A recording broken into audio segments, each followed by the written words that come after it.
কোনোদিন একটা মানুষকে আমি সরি ছাড়া তর্ক করি নাই ভাইজান। তা আমার এই 8 বছরের মাসুম একটা বাচ্চা কি অপরাধ? আমি এই কলজাটা ছাড়া আমি থাকবো কেমনি? আমার এই বাচ্চাটা আমি ঘরে ঢোকার আগে ফ্রিজের মধ্যে আমার জন্য শরবত বানায় রাখে। আমার বড় মেয়ে না, আমার ছোট মেয়ে 8 বছরের মেয়ে।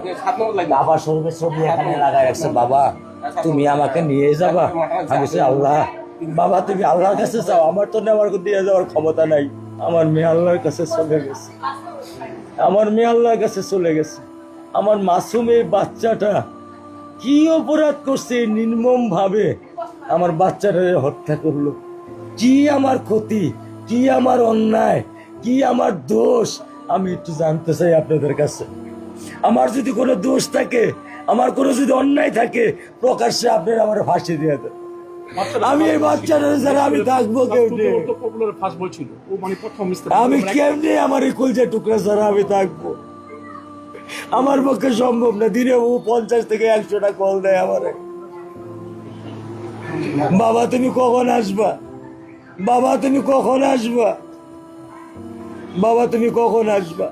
8টা বছর আমি আমার বুকেরাই ঘরে ঘুম পাড়াইছি। আমি আজকে আমি কার সাথে ঘুম আসবো? আমি কি দিয়ে মনে সান্ত্বনা দিব? আমার অপরাধ কি?